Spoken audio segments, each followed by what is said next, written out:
All right, welcome back to the movie Whales marathon series thing. I already forgot what it was. Um, Woo! with Andrew and Matt, there we are you go. happy now? Yes, it evolves, it changes, it ebbs and flows. We are working our way through the Planet of the Apes movies, and we are on the second of the classic ones, Beneath the Planet of the Apes, directed by Ted Post, released in March 26, 1970. So almost 2 years. I think one day off. 2 years after the first one. So, as the person who's never seen it before up until this little project here, as usual as well, I'll let you begin. What are your thoughts, Mac? I'm depressed. I'm sad. I'm bummed out. Yeah. I it is kind of I had to try to separate myself from the rest of the series as well to like Okay. I mean the first I time I imagine watched this is the one that is most different because it just goes off the rails in a lot of ways. yeah, I mean this one has a lot of behind the scenes stuff that went on too. Okay. As you can usually tell when it's kind of this bad. Um but yeah, I mean as far as sequels go, as far as endings go, this one is rough. They just and like it not only does I it didn't. end, but like just with the narrator says like, and then in the galaxy, this I one know the little narrator blue was planet, terrible. this one little blue planet that no one cares about was gone. It's like, oh God, It's thanks. dead And now. like that's In the film. and like this is of course in the days you didn't know that contractually maybe they were set for X number of movies. You didn't have Right. this isn't based on a multi-book series. You didn't like also it's not set up for a third. If you don't know what the No. third one's about, I can't imagine what you think the third one's about cuz how are you going to make a third Just one? very much feels like it's going to end the series. I mean, obviously it Right? doesn't, but like it feels like it It does. also it doesn't end narratively well. I don't think. No. Like the Well, character okay, here's the was thing. I gotta state before we get too carried away because I right. think like understanding this is gonna be important to how I talk about this. I don't dislike this. I think it's Elaborate. weird. I don't necessarily like it as the second movie in a ongoing series. Mhm. And it has some really weird plot choices that I got big question marks next to, like, why are we doing this? So many. But it effectively scared me and saddened me. Yeah. So I don't totally hate it. I feel like it's really bizarre, Mhm. but I'd probably still give it like 3 stars.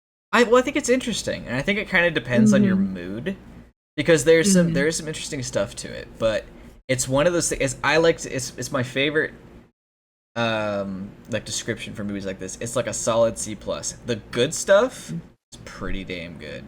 The bad Mhm. stuff though is really bad, and those things Mhm. are what shine the most. Like the film itself, I It's don't true. think in general is mediocre. I think there's exploration of cool things here, but Mhm. there's also shortcomings that are plentiful. Because okay, Yeah. for one, I think the opening of this movie is almost better than the first one. Almost. Mhm. I like It's a if little you bit more were efficient in getting there, yes, it and I is. trust the intelligence of our main character a little bit more. Oh, I want to get to that because I really do like Mhm. Brent, but I Mhm. think it's the first one. It's good that we see inside the ship and we see space and we see the cryo chambers, which we kind of forgot to talk about in the last movie because they are the best cryo chambers ever. Because these days in movies like Interstellar and stuff, you wake up and you're vomiting and you've got chills and all this stuff. The cryo chambers in Planet of the Apes, you lay down, you go to sleep, you wake up. Ain't no thing. It's great. Miss Well, those except for when days. there's an air leak and Except you for when there's an die. air leak and you die. Yes, but anyway, there's like all this stuff, and then like yeah, we kind of see the crash in the first one, which is kind of fun, and then we got to evacuate the ship, which is kind of fun, but like in this one, there's a lot less show. There's a little more implied, but it kind of works because Mhm. you aren't as worried about how the ship crashed. You're more like, what's this guy doing? Oh, that guy's hurt? Oh no, what's wrong with him?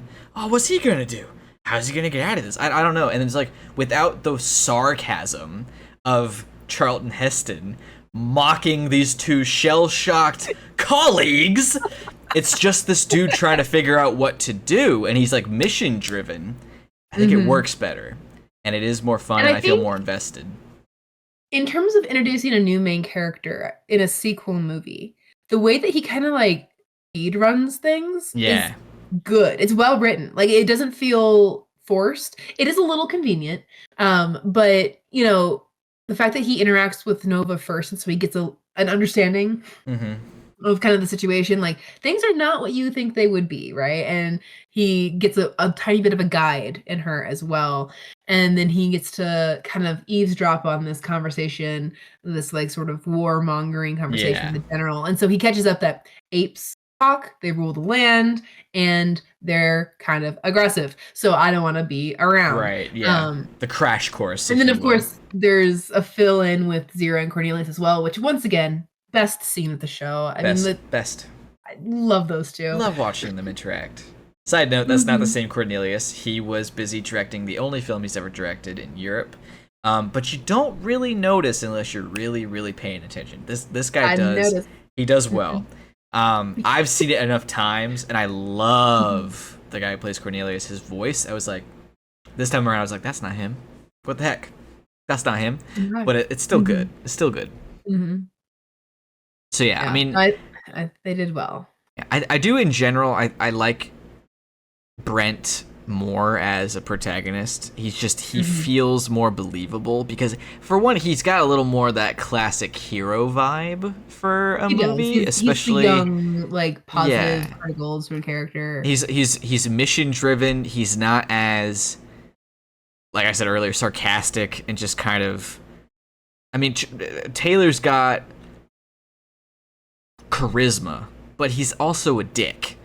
Brent is more of that the good astronaut, the good soldier kind of thing, and it works better, I think, for like the environment and what we're doing. It would have been interesting because like he does fear, I think, better.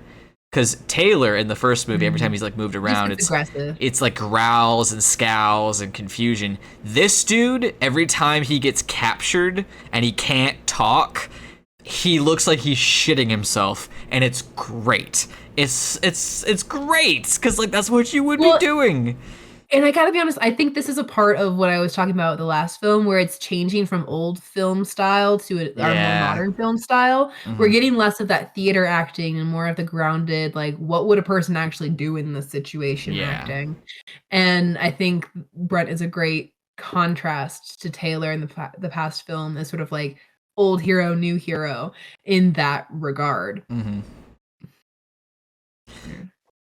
Yeah, let's see. What else? That kind of almost wraps up the stuff I like about this movie. Well, the way that he discovers that it's Earth is interesting too. Like, that was Liberty. That was true. They catch him up kind of right in the middle of the film, and they go underground.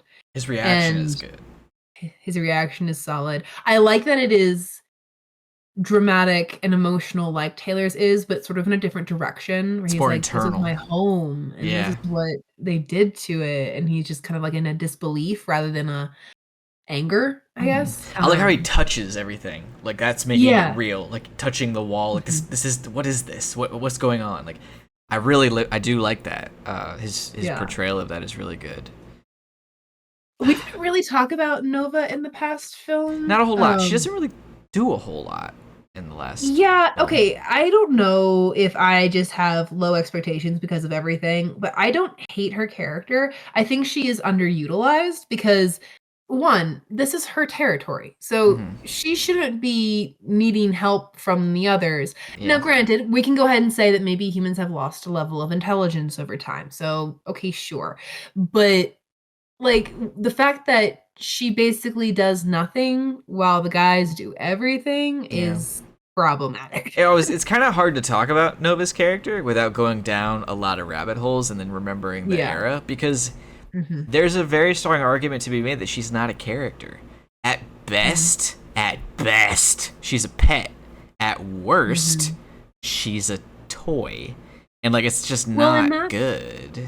It's actually, that's one of the connections to the time machine, I would argue. Because Weena is... Weena, Yeah. And like it's pretty clearly, I think, in the original text, She's more like a not kid. like a romantic relationship. Yeah, Yeah. she's considered infantile by the time traveler. In the And he movie. like is protecting her almost like a guardian because he Yeah. does save her life at one point and she gets a little attached They're to him because of that. specifically shorter in the book as well. Like they're Yeah. little. Yeah. Uh-huh. And in this case, because it's Hollywood, it's a really attractive It's woman caveman who is bikinis. just saying nothing, doing nothing, having very little agency in the film, Right. and that is kind of problematic, even though I would argue out of all the situations, it does kind of make sense for her character, maybe like a little I bit. mean, It's not narratively great. in the world, yeah, it all makes sense. And Zero, Mhm. before she knows what Taylor is and wanting them to mate as a zoologist, yeah, Yeah. like I mean, but it's one of those things where, yeah, it makes sense, but at the same time, does it really need to be there? Is it really Yeah, yeah. necessary? Well, it's interesting too because Zira is a female character, Right. and she is fully realized That's as a true. That's true. character. It's a lot like early Star Trek, where it's like you really can't decide what you want to do right now, can you? Like you want Yeah. to, you might make a statement at the same time. You got to remember your audience, Mhm, which is mhm. unfortunate, but it is cool. It's a crime that Zero is not in this more, and Yes. without revealing much, they clearly realized what they did wrong in the next movie Oh, because really? of what they chose to focus on in the sequel and what they didn't focus on in the sequel. Like, yeah, you can see some course correction. Mhm.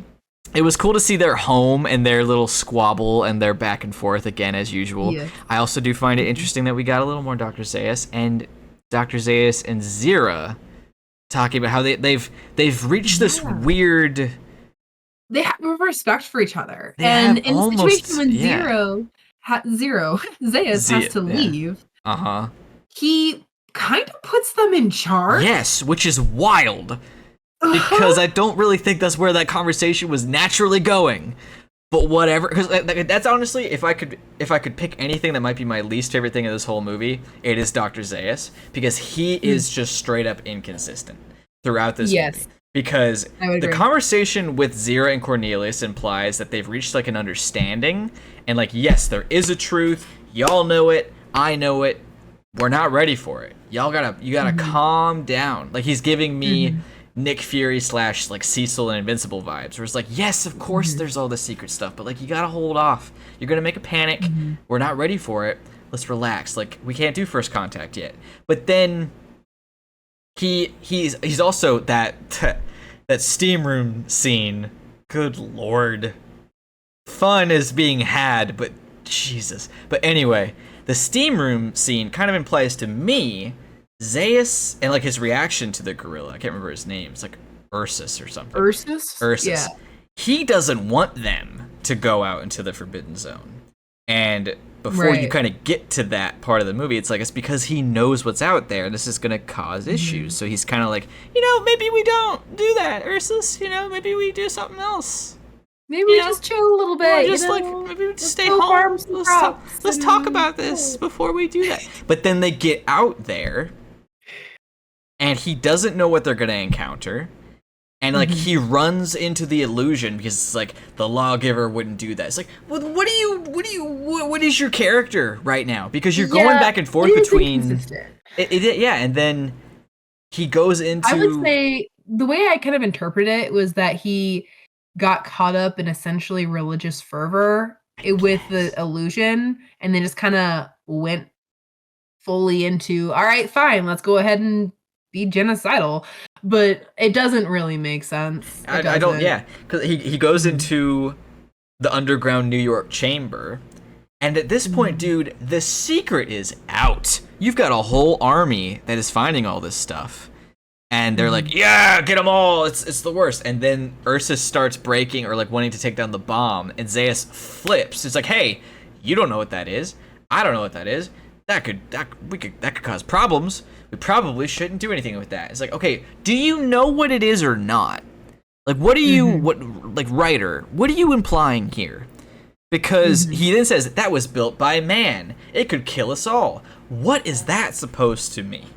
Because again, it's never been made clear in either movie what all Zaius knows. Because at the end of the first one, Zaius knows man existed and existed before apes. But it still implied that he was destructive. Right. But still implies that he thinks that it was still created by their ape creator. But then all of a sudden it's like he knows that their technology is more advanced and could be more dangerous. At least that's what I'm getting. So like it's just he keeps flipping back and forth. Was again, I don't think it's strong writing, but the way I kind of filled in the gap was he got caught up in the religious fervor. He doesn't like humans. Let's go take out man, right? Very strong flip from cautious to genocidal, but okay. And then he encounters the bomb and he sees that it's in a significant place. He sees that the last man was standing there doing something with it. He knows enough about man to know that anything like that, complicated like that, could be problematic. I don't know that that is enough for him to oppose the way that he does in the scene, but that is like the character thought process. You know, like you can be all for taking out a super dangerous thing, a super dangerous situation, but then you get into that situation and you encounter something that you're not familiar with, but you know is created by dangerous people. Do you just knock that over? Right. Or do you kind of like give it some space? So there's something to be said for that. Absolutely, but like again, there is a little bit of you have to know what like a missile is to worry about it falling over. Because like for all you know, it's a pillar, it's a statue. Like, why would you think it was a weapon? Like, why would you think it was anything destructive? Unless you know something. And of course, we'll never find out what all he knows because he's gone. I kind of want to talk about the bomb church. Oh yeah, we gotta talk about the bomb church. You can't not talk about the bomb church. I am fascinated by it because like Alpha and Omega being the name of the bomb and the fact that their religion definitely started after a nuclear fallout and the fact that they expect their civilization to end in nuclear fallout, and it's the name of the bomb, it's the name of their god, their idea of the beginning, their world that they live in was created by it and ruled by it. Very interesting. Also terrifying, but interesting. Yeah. I do think the concept is very interesting. Like you said, I think it would make a great episode of The Twilight Zone. I think its placement here is weird, disjointed, doesn't really help a whole lot, and those characters I find incredibly frustrating. Like as a species, if you will, it's just so whatever it is we need it to be for the scene to work. So true. Like for one,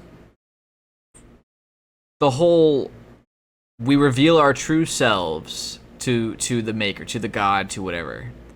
That only serves as a twist for the audience. There's no reason for them to do that. There's no reason for them to have. It's like so like, and I think that I would have made that an illusion for our human characters. Good point. Because I think that would have made more sense. Like, you walk around with a replication. Like, what if we walked around looking like Neanderthals for fun? Like, they're not even wearing like masks. Like, you know, like a Jedi guard or a plague doctor or a gas mask or a respirator. Masks to look like they're humans. Right. They're wearing ancient human masks, and it's strange. It's a weird cultural choice. I was weirded out by it as well. Yeah. And I feel like a lot of, I'm gonna be honest, I don't think the idea of an advanced human society was well placed in this film. They use it okay, but like the argument they're trying to make about, you know, weapons of peace, it doesn't it doesn't work for me. It's confusing because that's the idea, is that when you can't really have a mass destructive weapon be a weapon of peace. And that's kind of the point they're trying to make. But the way that it's done is like, they're like, why? How is this human society still here? Like, what? How do they get their food? Like, they make way, way, way less sense than the apes that have evolved to speak English. Yes. Like, and I don't really think in the long run it works. I think it's kind of meant for shock and awe, because it's just strange. Because like how have they survived? What have they been doing? Why are they specifically there? Like they're worried about the apes, and their explanation for why the illusions don't work on the apes doesn't track with what we've been shown, that the apes are not smart enough to hold their illusions.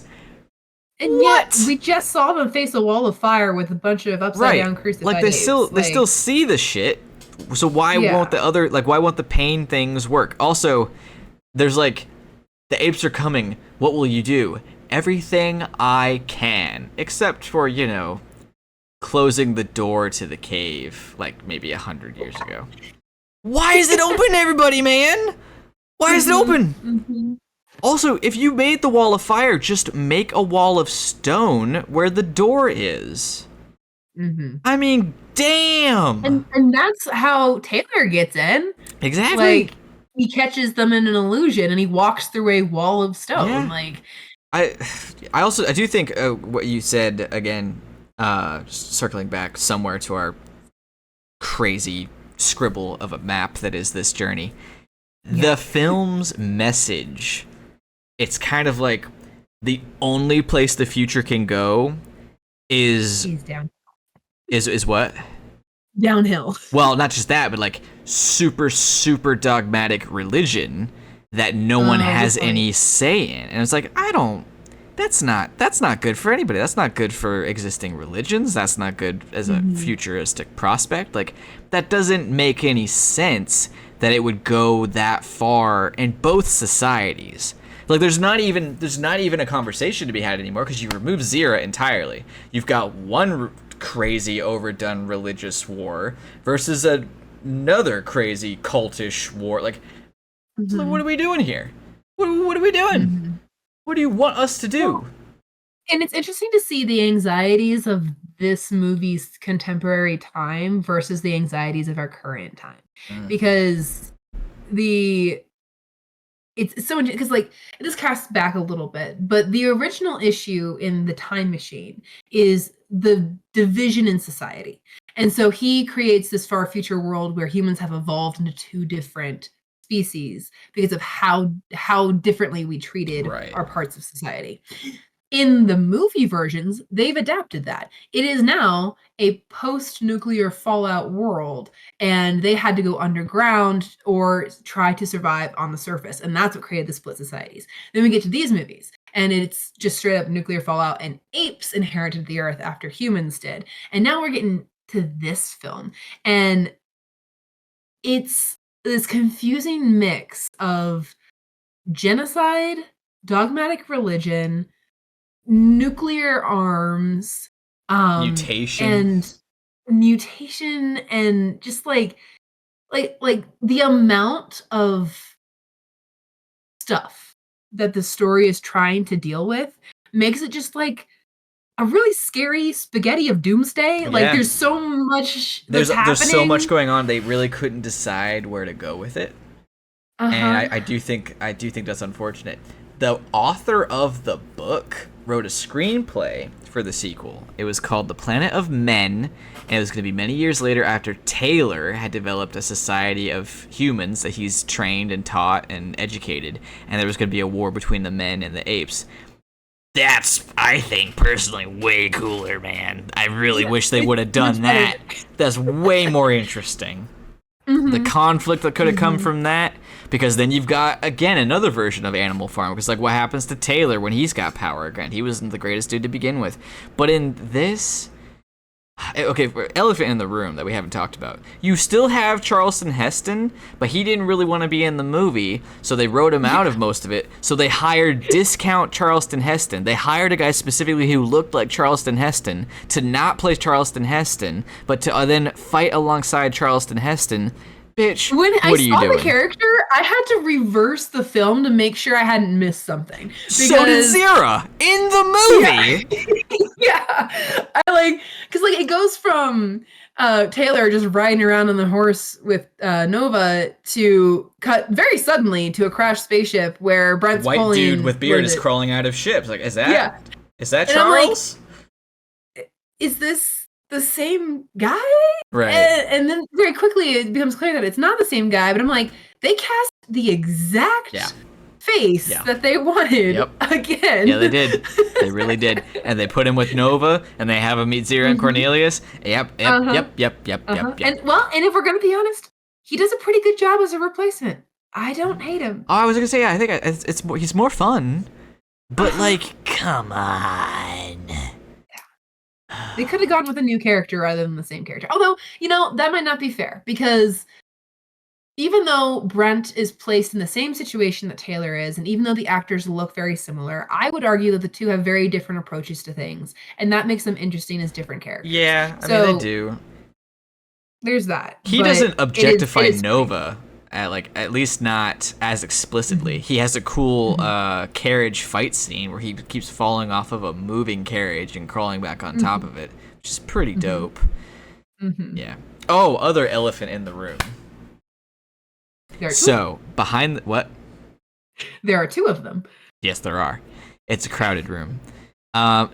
Despite the massive success of the first movie, the budget for this movie was slashed in half, overnight. That's why the crowd shots are so terrifying, because not everyone got makeup. They've got pullover masks, and when you take time to look at it, the chimpanzees and the orangutans with their slack-jawed, vacant eye holes. I did not They're terrifying. They're terribly terrifying. See, I missed that. I don't have to go back and check it out, but I thought overall the set and the costumes and the makeup were all fairly consistent from what we saw from the first film. And a lot of the times, first films don't plan for the second one, so they destroy all of their stuff or give it away or sell it or something after the first film. This one seemed to have all the key stuff, maybe with the exception of the extras and whatnot. Yeah. But the looked the same. Yeah. Zeus, Cornelius, Zira, Ursus, and then the humans, the mutant humans. Their makeup is pretty good, on par. Pull up any one of those crowd shots. The first big war council, horrible. The chimpanzees protesting, every other one has real makeup. Then the others are just masks. Terrifying. Straight up terrifying. Nightmarish. Awful. But that's what happens sometimes.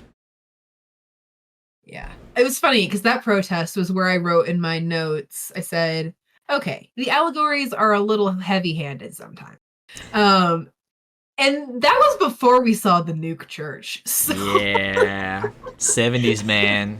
70s. It's funny. There is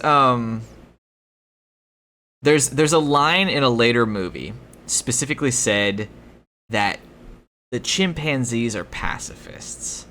The gorillas are the warmongering brutes, and the orangutans are the intellectual dopes or something. That so doesn't track with nature. As an animal nerd, that's bothered me for a long time. And the new ones actually kind of explored that a little bit, which we'll get to in the next coming weeks. But if I had to pick one of the great apes to be stuck in a room with, chimpanzee is on the bottom of the list. Bottom of the list. They're the only other animals in nature that have been recorded murdering things. They're terrifying. I'll take a gorilla. So much for that 29th verse or whatever. Oh, yeah. No. I'll take a gorilla any day, because they are insanely gentle for what they look like. They just are of course they're terrifying. Don't pet one. But silverback gorillas as a whole, they are chill, laid-back, vegetarian, muscle-bound dudes. Don't mess with the chimpanzees. Chimpanzees are monsters. Ugh, chills. I love Zira, love Cornelius. Them 2,000 years ago, they're ripping people's faces off. Anyway, I have read that story. Side notes. Yeah. Oh, this movie also introduced a confusion for me. Yes. In the first movie, they seem to suggest that the time travel, quote unquote, time travel element is because of light speed travel. They are traveling, like, and that is something that we've explored. Like, the faster you're traveling, the slower time moves for you. Yeah. And that's how they explained the time difference in the first one. And the second one, Brent straight up says a slippage in time. Yeah, don't And really I know what think that he's like means. almost something that's like A a breach, wormhole? yeah, A exactly. tear?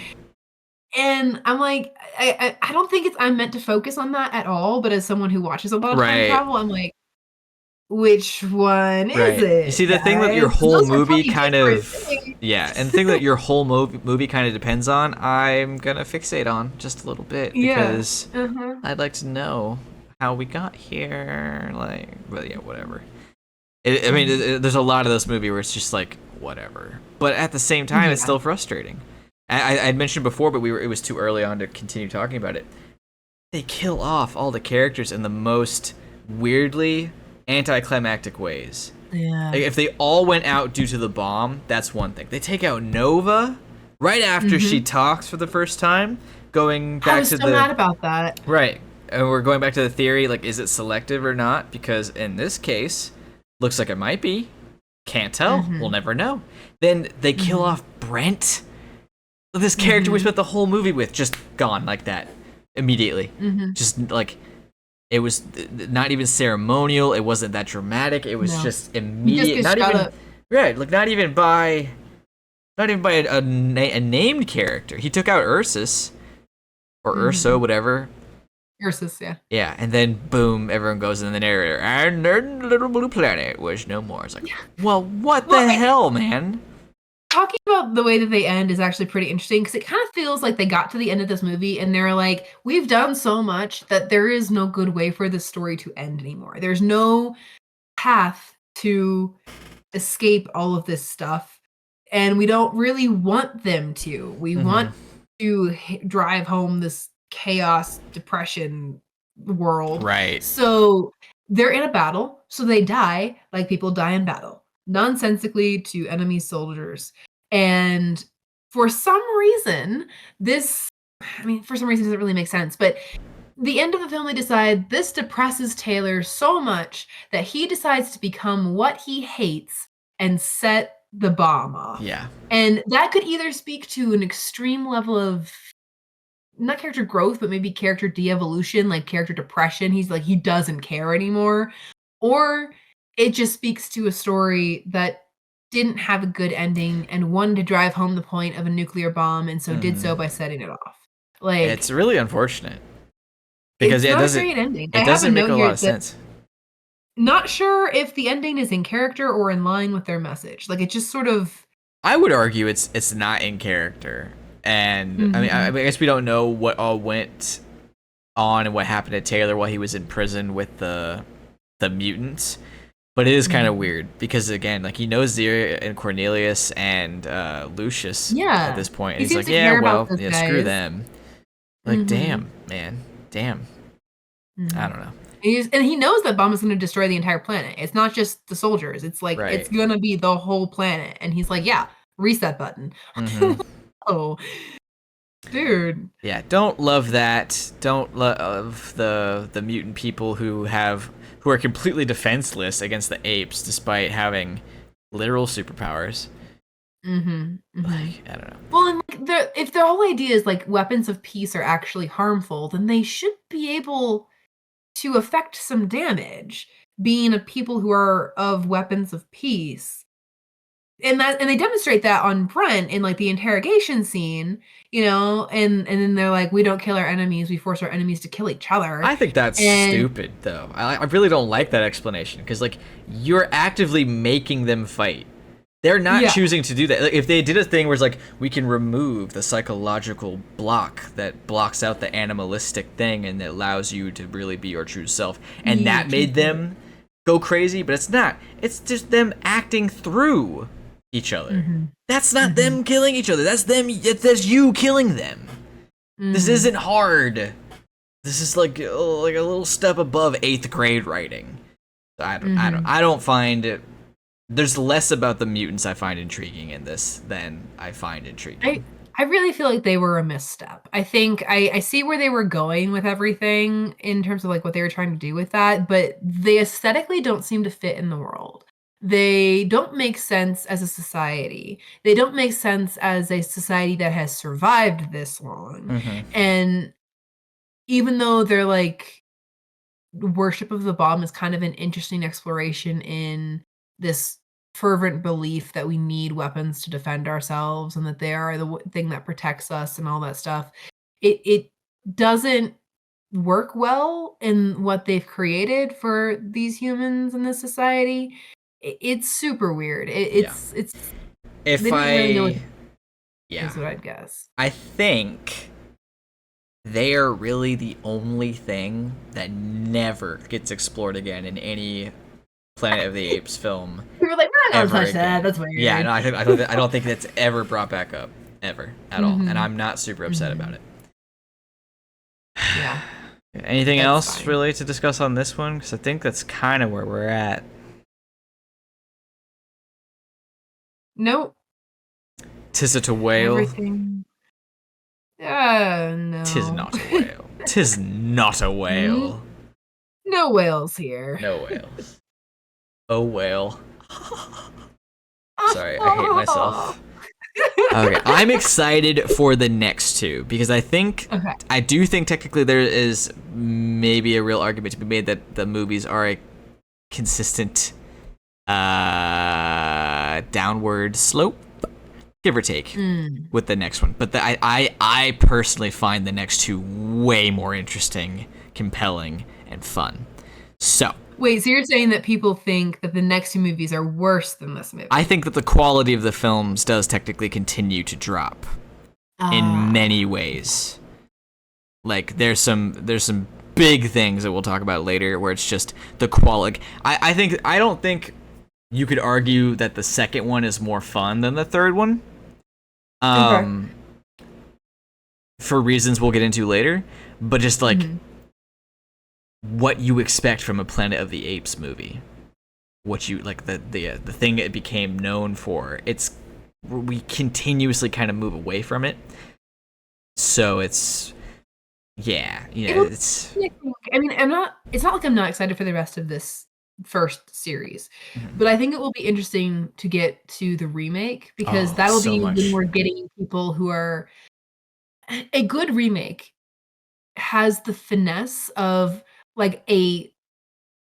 past your final draft. Like the final draft was good, but then you came back to it like 5 years later and you read it and you're like, I have more to say. And so you take what was good about that and then you make it even better. That's what a good adaptation is. And I could see that really being the case with these films. So I'm excited.